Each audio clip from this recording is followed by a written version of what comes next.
Surat airport પર crime બ્રાન્ચે આંતરરાષ્ટ્રીય drugs રેકેટનો મોટો પર્દાફાશ કર્યો છે। બેંકોકથી આવતો એક પેસેન્જર 4 કિલો હાઇબ્રિડ ગાંજા સાથે ઝડપાયો છે। રિમાન્ડ દરમિયાન તેની ટ્રોલી બેગના ગુપ્ત પડમાંથી વધુ 4.8 કિલોગ્રામ હાઇડ્રોવીડ ગાંજો મળી આવ્યો હતો। સુરતમાં no drugs in Surat city અભિયાન હેઠળ જંગી ઓપરેશનમાં મુંબઈનો જાફર ખાન ઉર્ફે જાફર મોબાઈલ વાળો Air India Express flight IX263 દ્વારા બેંકોકથી સુરત પહોંચતા જ પકડાઈ ગયો। તેની ચેક ઇન બેગમાંથી પ્રથમ તબક્કે 4 કિલો 435 ગ્રામ હાઇડ્રોવીડ ગાંજો જેની કિંમત ₹1 કરોડ 41 લાખ છે તે કબજે કરાયો છે। NDPS એક્ટ હેઠળ ગુનો દાખલ કરીને તેને રિમાન્ડ પર લેવામાં આવ્યો છે। રિમાન્ડ દરમિયાન આરોપીએ સ્વીકાર્યું કે વધુ ડ્રગ્સ બેગના ઉપર નીચેના પડમાં છુપાવ્યા છે। કોર્ટમાંથી ફર્ધર રિમાન્ડ મેળવી બેગની ટેકનિકલ રીતે ખોલતા 4 કિલો 802 ગ્રામ હાઇબ્રિડ ગાંજાના 4 પેકેટ મળી આવ્યા હતા, જેની કિંમત બજારમાં આશરે 1.69 લાખથી વધુ અંકાઈ રહી છે। અને આ રીતે કુલ 8 કિલોથી વધુ હાઇબ્રિડ ગાંજો અંદાજે ₹3 કરોડથી વધુનું ડ્રગ્સ સુરત ક્રાઇમ બ્રાન્ચે કબજે કરી મોટો રેકેટ તોડી પાડ્યો છે। વધુ આરોપીઓ કોણ છે તેની તપાસ ચાલુ છે। No drugs in Surat city અન્વયે સુરત પોલીસ અને સુરત ક્રાઇમ બ્રાન્ચ SOG અને અલગ અલગ બ્રાન્ચો અને પોલીસ સ્ટેશનો દ્વારા ડ્રગ વિરુદ્ધ સતત મુહિમ ચાલુ રાખી અને એના વિરુદ્ધ ડ્રગ માફિયાઓ વિરુદ્ધ સતત કાર્યવાહી કરવામાં આવે છે।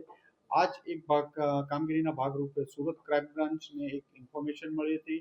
17/11/2025ના રોજ એક બેંકોકથી સુરત એર ઇન્ડિયા એક્સપ્રેસની ફ્લાઇટમાં એક જાફર ખાન મોબાઈલ વાળા નામનો માણસ ફ્લાઇટમાં આવે છે અને એની પાસે હાઇબ્રિડ ગાંજો છે। આ બાતમી આધારે સુરત ક્રાઇમ બ્રાન્ચની ટીમના પોલીસ ઇન્સ્પેક્ટર SN પરમાર અને એની ટીમ દ્વારા એરપોર્ટમાં એમને પકડવામાં આવ્યા હતા અને એમની સર્ચ દરમિયાન 4 કિલો જેટલો હાઇબ્રિડ ગાંજો મળી આવ્યો હતો।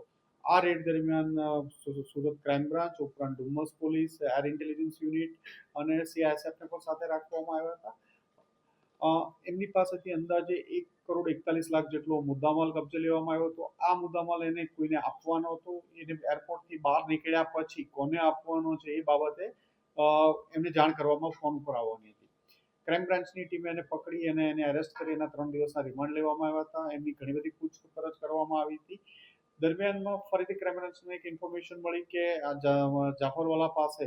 જાફર ખાન પાસે વધુ મુદ્દામાલ છે, જે બાતમી આધારે ફર્ધર એના રિમાન્ડ લેવામાં આવ્યા હતા અને એની પાસેનું જે લગેજ હતું બેગ, જેમાં ઉપર 8 પેકેટ જે 4 kg મળ્યા હતા, એ બેગ જ એને કન્ફેસ કર્યું કે બેગની અંદર કન્સીલ કરીને છુપાવીને વધુ હજી મુદ્દામાલ બીજો છે, જેથી પંચો અને સરકારી પંચો વિડીયોગ્રાફી અને બધાની સાથે રાખી અને ફરીથી એકવાર બેગની સર્ચ કરવામાં આવી હતી। બેગની ઉપર એક ફરીથી બીજું બેગનું કવર લગાડી દેવામાં આવ્યું હતું બેગની ઉપર, એમાં ટાયર ને ઉપર આખી બેગ કેવિટી બનાવી અને છુપાવવામાં આવ્યું હતું।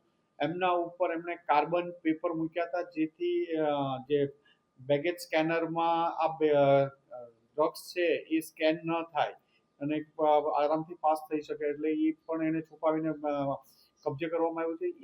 એ બંને બેગ તોડીને સર્ચ કરતા એમાંથી 4 પેકેટ મળી આવ્યા હતા, જે 4 કિલો 800 ગ્રામ એટલે અંદાજે 5 કિલો જેટલું અને જેની કિંમત 1 કરોડ 70 લાખ જેટલાનો મુદ્દામાલ વધુ સુરત ક્રાઇમ બ્રાન્ચ દ્વારા ધરપકડ કરવામાં આવ્યું છે। ફોઇલ પેપર, બેગ વધુ કબજે, જે કાર્બન પેપરની કબજે કરવામાં આવ્યા છે અને હજુ આમાં તપાસ ચાલુ છે। દરમિયાન ઘણી બધી પોલીસને ઇન્ફોર્મેશન આ કેસ બાબતે આગળ મળી છે, પણ હાલમાં કાર્યવાહી આ બાબતે ચાલુ છે અને આ ઇન્વેસ્ટિગેશનમાં ટોટલ 3 કરોડથી વધુનો મુદ્દામાલ કબજે કરવામાં આવ્યો છે।